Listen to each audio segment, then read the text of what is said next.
About them phone, boy. Well, you know, I hadn't charged my battery. Mm-hmm. And when I looked around, I said, what? Because I, you know, and then we had gone all the way down to zero, man. So I had to put it back in.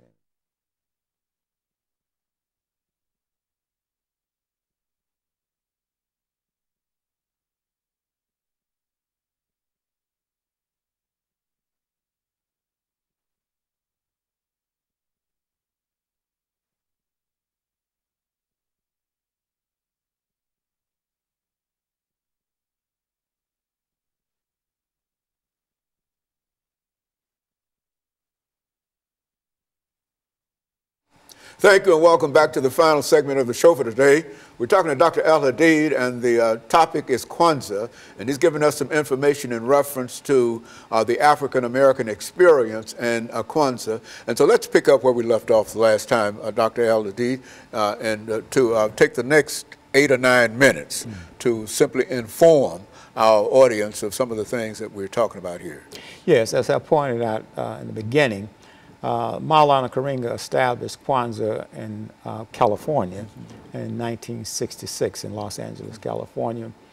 And in Nashville, the Kwanzaa movement really got started around 1984, 1985 with people like Kwame Leo Lillard, myself, and also people like Maria Estes Hall, and just a number of people, Baba Musa, Mustafa Abdul Alim, and many of us came together, you know, to form the Kwanzaa movement. And so we have been having Kwanzaa since 1985 consistently.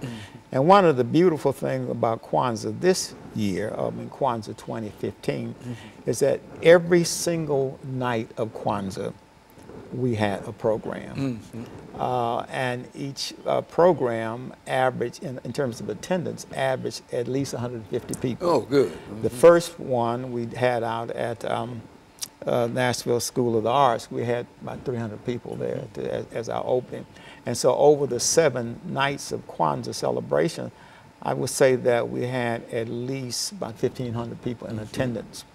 We have a website. It's called Kwanzaa Nashville, for those people who want to learn more about Kwanzaa and where activities are taking place. As a matter of fact, we're going to have a follow-up from Kwanzaa on the 25th of this month at Watkins Park, and at which time we're going to talk about Dr. Martin Luther King.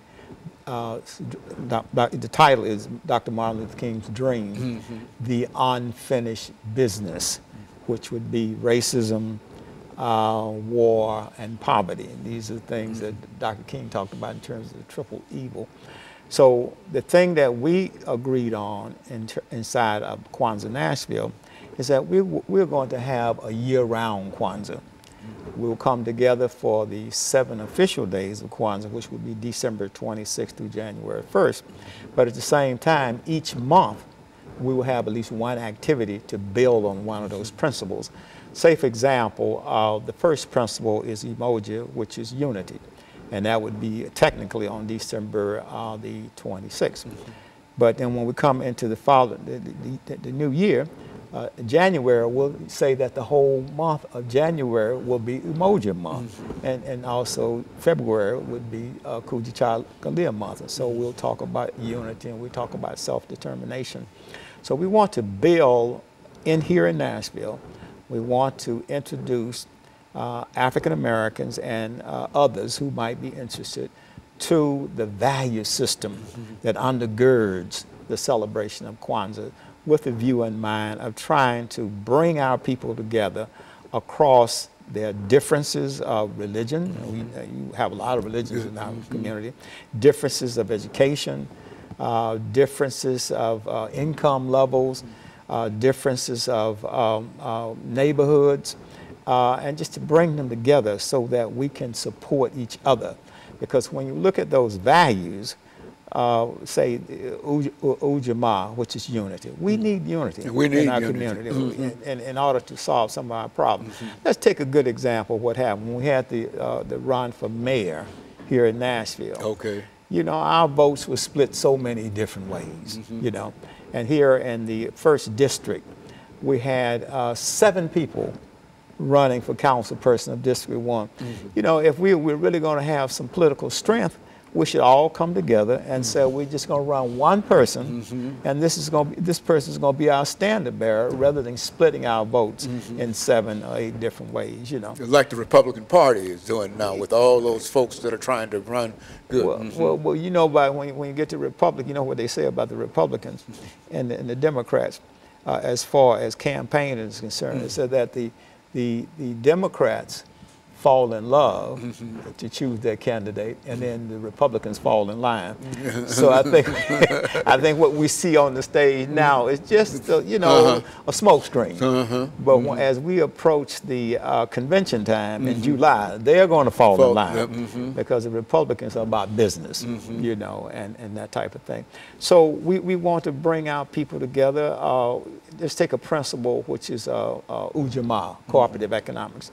And we have businesses in our community, you know, and we want our people to be patriotic patronize our business. We got a Citizen Bank, we have a Keebler Image bookstore, we have, you know, we have frame shops, and we have restaurants, and so we have to patronize. We have these businesses within our community. You know, and back during the days of segregation, when we didn't have much of a choice, we had to go to Meharry Hospital, you know, because we couldn't go to Vanderbilt's Hospital. Very good. And then we have morticians, and we have beauty parlors in our community. And that's where the strengths come. You know, we should buy black, invest in black. Not that we're trying to, you know, use that as a way of, you know, separating ourselves, being separatists, but it's being intelligent. You know, it's doing what most ethnic groups do. All of them do it. You know, they support each other, so that's why you don't see them out protesting and marching, because as far as their economic power is concerned, they have sense enough to pool their money and unify around establishing their business and their economic activities.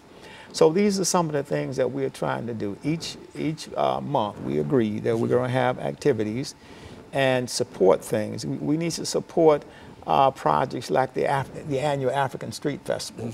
You know, you get 25,000, 30,000 people coming out for that weekend of the As a matter of fact, you were among those that started the African Street Fair. Well, I would give more credit to Brother Kwame Leo Lillard. Now, I have assisted him at various points, but he has Kwame and his family and a number of his associates were the ones that started that movement around 1984, 85, and then they have persisted.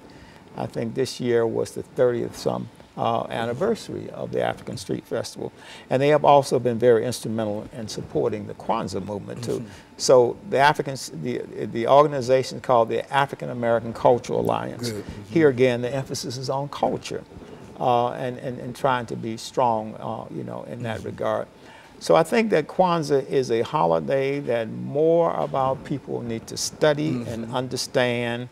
And some of the things I need to say now is that some people think, well, maybe Kwanzaa is a black Christmas. No, Kwanzaa is not in competition with Christmas. It's after Christmas. It's after Christmas, and it has nothing to do with Christmas. In fact, it's not even a religious holiday. It's a cultural holiday. And then I remember one time, you know, because we pour libations, people say, well, are you trying to return to the ancient African fertility gods and back to idolatry and paganism? No, this is not that. I think what people need to understand about the African concept of family and community is that the Africans believe in a concept of the living, the dead, and the unborn. So that when we speak of community, we include the living, the dead, and the unborn.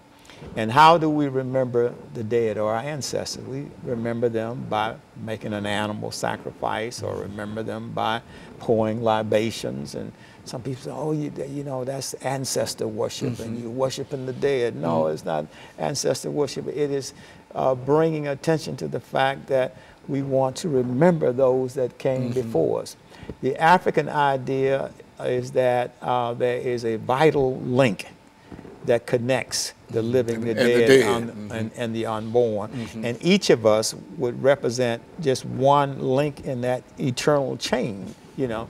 And so the African concept of culture and community is based on the concept of I am because we are. You know, the survival of the tribe and the survival of the family and the clan is more important than the individual, you know. Okay, Dr. Al-Hadid, what we're going to do, we're going to have to take our break here and end this show for today. Yes. But let me thank you for bringing that excellent information. And let me encourage our audience to tune in again next week for another informative edition of Comments. Thank you and good morning.